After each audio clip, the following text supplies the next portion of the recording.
In the early 90s, when hip-hop was all bravado and bass lines, a new sound floated in like incense smoke and cigarette jazz, cool, complex, cosmic. Digable Planets brought that vibe, but at the center of their mellow storm stood a woman whose presence made you lean in. Her name? Ladybug Mecca.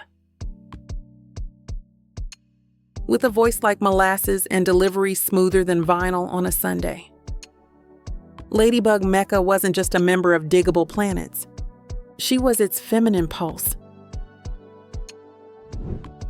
Where Ishmael, Butterfly, Butler, and Craig, Doodlebug.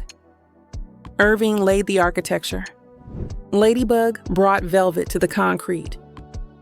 She was the contrast and the complement, giving a group of abstract rhymers emotional depth and lyrical warmth.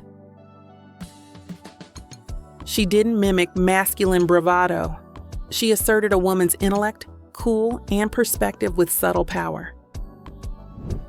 Even when she had fewer bars, her phrasing shifted the entire energy of the song. She was a timekeeper, stepping in with precision, anchoring the groove. Her verse on La Femme Fetal, it tackled abortion rights with calm conviction, proof that political consciousness could come wrapped in poetic finesse. Ladybug Mecca wasn't just a rapper. She was the group's soul. On tracks like Nickel Bags and Ninth Wonder, she didn't just spit verses. She textured the sound.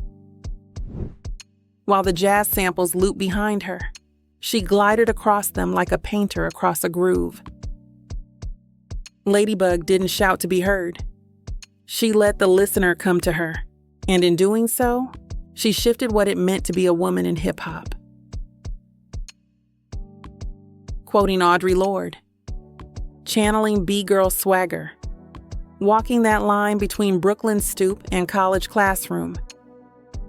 Fly but never flaunting, educated but never preachy.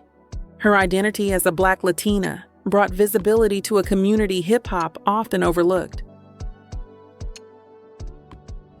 She expanded the boundaries of what women could be in rap. At a time when most female MCs were either hyper-rough or hyper-sexualized, Ladybug Mecca proved you could be esoteric, elegant, and still command respect. She wore African print dresses and head wraps, not bikinis. Quoted Black poets, not gossip blogs.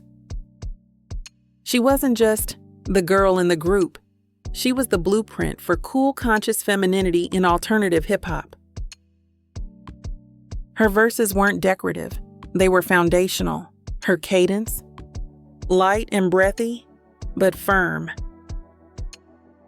She gave Digable its signature duality, part Cipher, part meditation.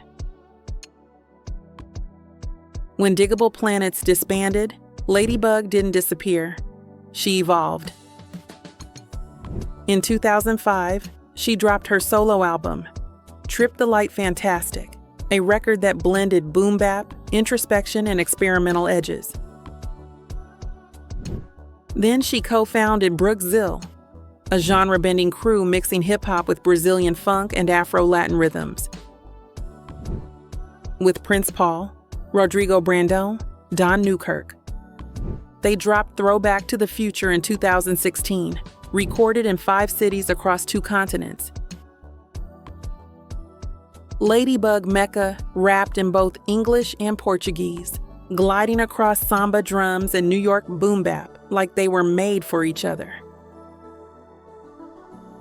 Their first show, SOBs in New York, then Philly, then the Underground. No second album yet. But she never left the craft.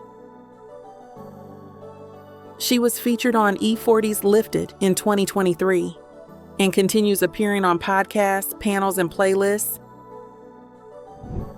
She may never have chased the mainstream spotlight, but Ladybug Mecca's glow was never dimmed. In a world of noise, she was the hush that made you listen. cool, lyrical, unbothered. Ladybug didn't just belong to jazz rap, she crowned it.